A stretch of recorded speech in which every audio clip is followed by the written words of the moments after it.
This is Radiant Dev, and welcome to this tutorial. In this tutorial, I'm going to be teaching you guys how to bind static data to a layout. This is a continuation of what we started in the last tutorial, the Android data binding, getting to know Android data binding. So in this tutorial, we're going to be binding the data to this layout. I've created this layout. So basically, it's a profile layout. So we are going to be binding the data of a user to this layout. Let's get started. The first thing is to create a data model, or to have a data model.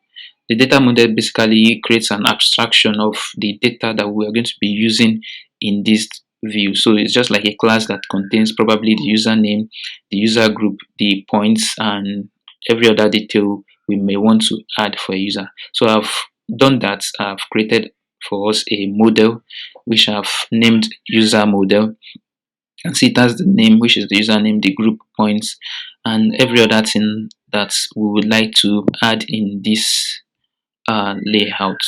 So, and also I also did this method for generating a sample instance which we are going to be using to test our layout.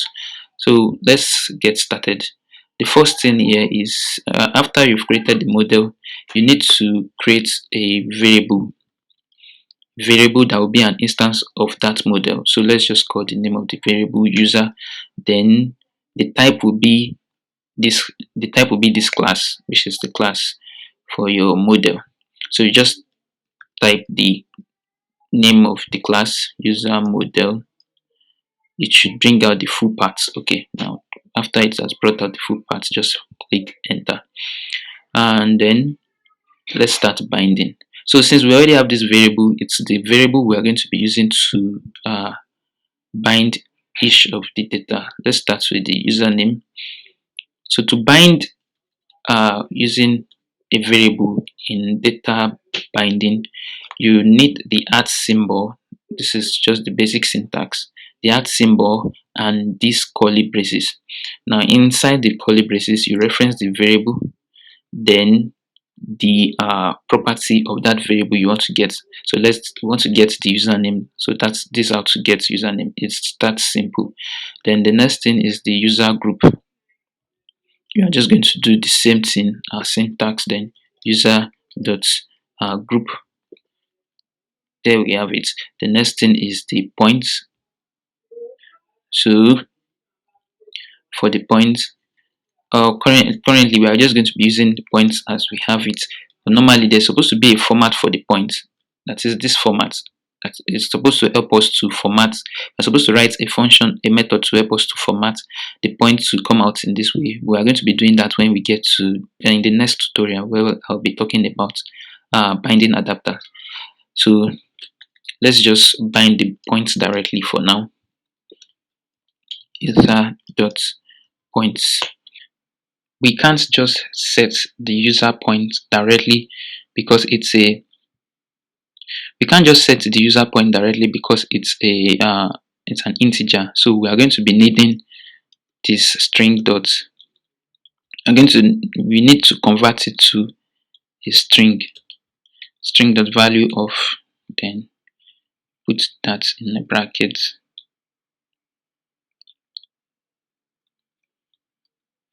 We are going to be binding this when we get to the next tutorial, where I'll be talking about binding adapter, because it needs some special procedures in order to bind this. That's why we're going to be using binding adapter. Let's get down here to the skills. So for the skill, user dot skills.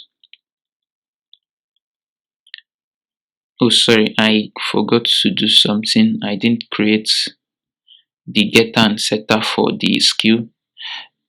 If you already know how to create getter and setter, you can also use Android Studio. Just getter and setter, then select.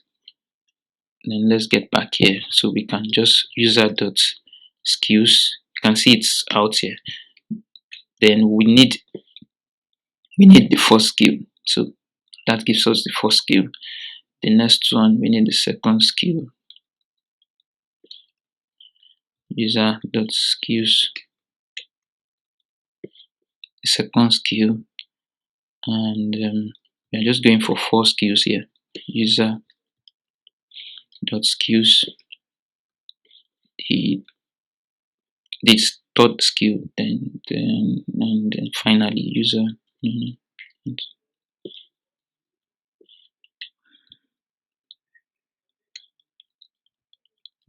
skills, and the last skill.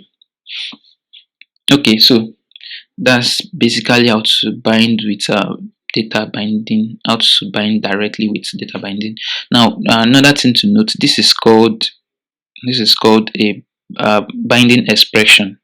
So this binding expression is what helps us to get the value of uh, the skill or whatever data we want to get, and then sets the text in this layout.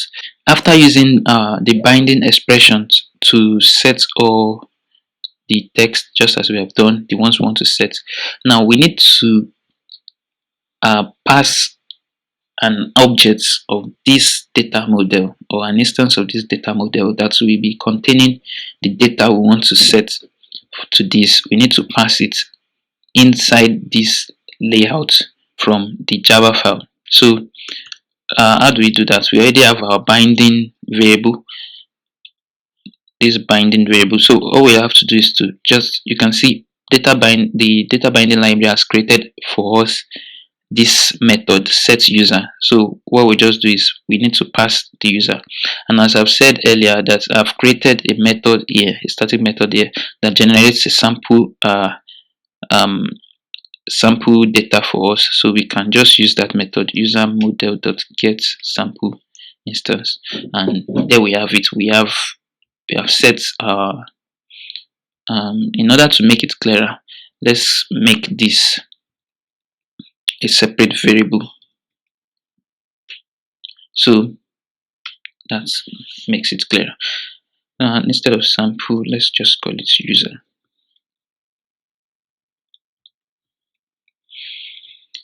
So I just set the user. Now let's run the code and see what we have.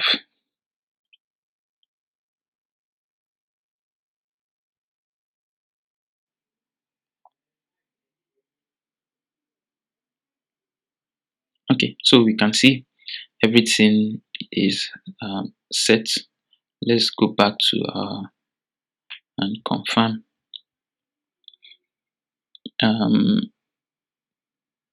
The username, the points, the user group, it gets everything from this user instance, experts, points, and okay, that's it for this tutorial. Thank you guys for watching.